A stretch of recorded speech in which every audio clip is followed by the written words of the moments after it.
कृष्णा प्यारे मित्रों, आप कैसे हैं? आप ठीक हैं? और भगवान से ही प्रार्थना करता हूं कि आप सब लोग खैर खैरियत से हो। और धन्यवाद, आप सब मेरी वीडियो को देख रहे हैं मेरे चैनल पंडित मुकेश कुमार यूट्यूब के माध्यम से। और आप 10 अवतारों की कथा मेरी सुन रहे हैं। और इससे पूर्व मैंने 1 से लेकर 5 तक भगवान के जो अवतार हुए वो हमने आपके सामने प्रकट किए। अब हम आपके सामने भगवान का एक सुंदर अवतार है, और वो अवतार का जो नाम है परशुराम। और परशुराम की कथाएँ अलग अलग प्रकार से शास्त्रों में विख्यात हैं, लेकिन हम आपको परशुराम भगवान के आने की जो वजह है वो हम आपको बताएंगे। ये स्वयं भगवान विष्णु का अवतार है, और इसी प्रकार से भगवान अपने अवतार लेते रहते हैं, अपनी लीलाएं करते रहते हैं। तो इसी प्रकार से प्यारे मित्रों, आइए सबसे पहले हम मंगलाचरण करें, और आप मेरे चैनल को देखते रहिए, हमारे संग जुड़े रहिए। ओम नमो भगवते वासुदेवाय। ओम नमो भगवते वासुदेवाय। ओम नमो भगवते वासुदेवाय। कृष्णाय वासुदेवाय देवकी नंदनाय च नंद गोप कुमाराय श्री गोविंदाय नमो नमः। हे कृष्णा करुणा सिंधु दीनबंधु जगतपते गोपीश गोपीकांता श्री राधा कांता नमोस्तुते। जया श्री कृष्ण चैतन्य प्रभु नित्यानंदा श्री अद्वैता गदाधर शिवसाति गौर भक्त वृंदा। हरे कृष्ण कृष्ण कृष्ण हरे हरे, हरे राम राम राम हरे हरे। बोलिए भागवत महापुराण की जय, बोलिए परशुराम जी भगवान की जय। आए प्यारे मित्रों, आइए हम भागवत में प्रवेश करेंगे और बड़ी सुंदर कथा आपके संग बयान करेंगे। और हम आपको ये भी बताना चाहेंगे कि परशुराम जी ने 21 दफ़ा क्षत्रियों का नाश किया था इस धरा के ऊपर। अब उसका कारण क्या था तो वो भी हम जानेंगे। तो इसी प्रकार से जमद ऋषि और उनकी जो माता थी रेणुका देवी, उन्होंने एक यज्ञ रचा, पुत्र श्री यज्ञ था वो उन्होंने रचा, और इंद्र जी को प्रसन्न किया। और इंद्र जी के वरदान से जो है भगवान नारायण के स्वरूप में उनके यहाँ परशुराम जी का जन्म हुआ। और परशुराम जी प्रतापी थे और ताकतवर थे और बहुत ही बली थे। तो एक समय की बात है, ये परशुराम जी वन में गए हुए थे। अचानक हा वंश का एक राजा था जिसका नाम था शत्रबाहु। वो जंगल में शिकार करने के लिए गया। अचानक जब वो थक गया, उसको प्यास लगी, तो उसको एक आश्रम नज़र आया, कुटिया नज़र आई। और जो वो आश्रम था जमद अग्नि ऋषि का था। जब राजा वहाँ पर पहुँचा, जब ऋषि ने राजा को देखा, तो जो अर्जुन बाहु जो राजा था उसकी 100 भुजाएं थी। और दत्तात्रेय स्वामी ने जो है दत्तात्रेय भगवान के आशीर्वाद से उसकी 100 भुजाएं थी। तो बड़ा प्रतापी राजा था, लेकिन थोड़ा उसके अंदर अभिमान भी था और थोड़ा अत्याचारी राजा भी था। और उसके राज्य के अंदर काफ़ी लोग परेशान थे और वो लोगों पे अत्याचार भी करता था। तो उसी प्रकार से जब ऋषि के आश्रम में गया, जब ऋषि ने उनको देखा और राजा ने इनका मान सम्मान किया और उनको बिठाया। और एक बात ये हमें ध्यान दे के सुननी है कि राजा के पास ऋषि के पास एक गाय थी जो कामधेनु गाय थी। और वो गाय ऐसी थी कि हर पल दूध देती थी। यानी कि जब कोई आ जाए और जो भी मेहमान आ जाए, जो भी अतिथि आ जाए, तो जमद अग्नि जो थे उसी दूध से जो है उन सबका स्वागतम और उनको खाने पीने के लिए, और उससे दही बनती थी, उससे जो मिष्ठान बनते थे। तो इसी प्रकार से जो भी समय पर भोजन होता और वो ऋषि जो भी अतिथि आते उनका मान सम्मान किया करते थे। तो एक समय की बात है,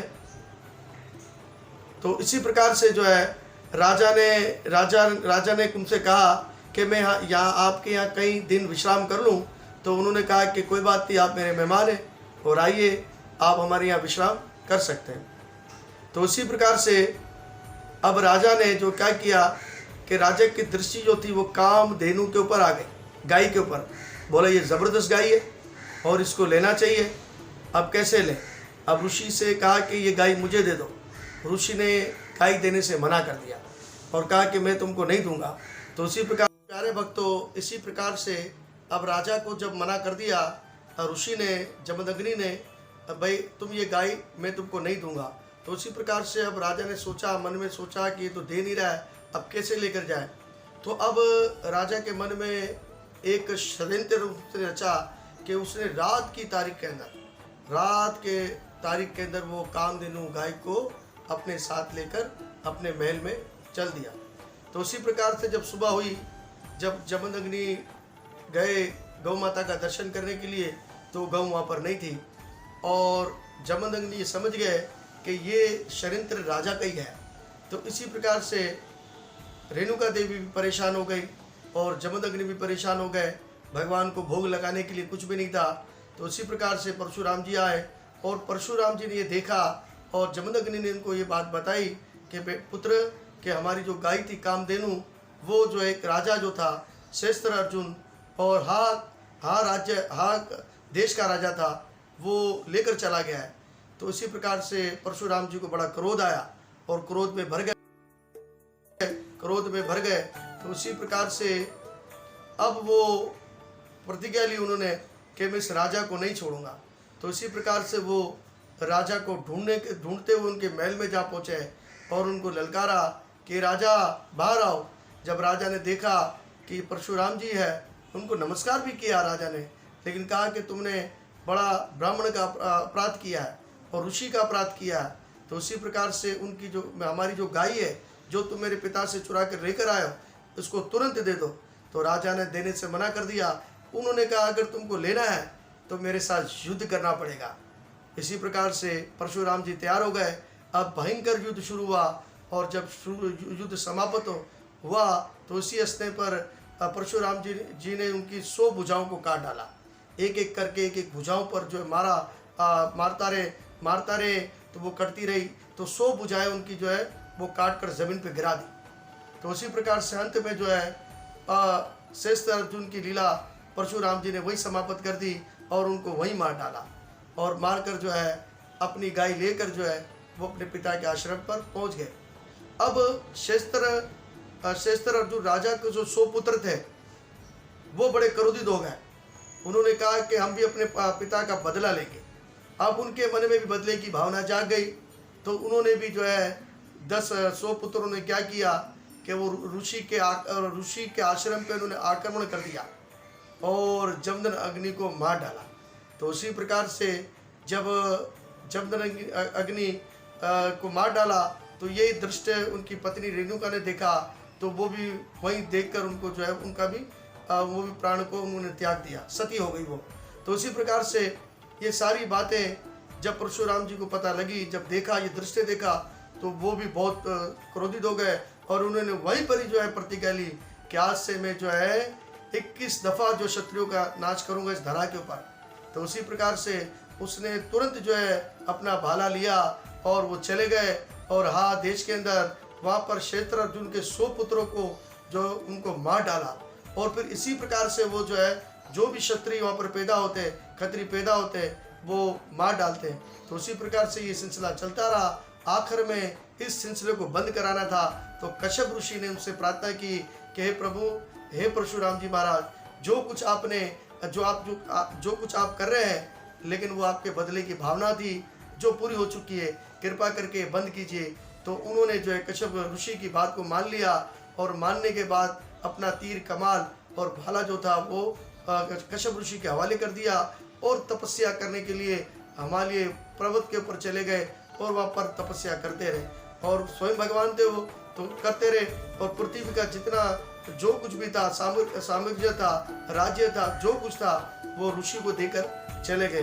तो प्यारे मित्रों, ऐसा सुंदर भगवान का ये अवतार हुआ जो भगवान ने जो है उन क्षत्रियों का नाश किया जो लोगों पर जुल्म कर रहे थे, सितम कर रहे थे, अत्याचार कर रहे थे और अपनी मान बढ़ाई के लिए लोगों को मार रहे थे, ब्राह्मणों को सता रहे थे, गवों को सता रहे थे।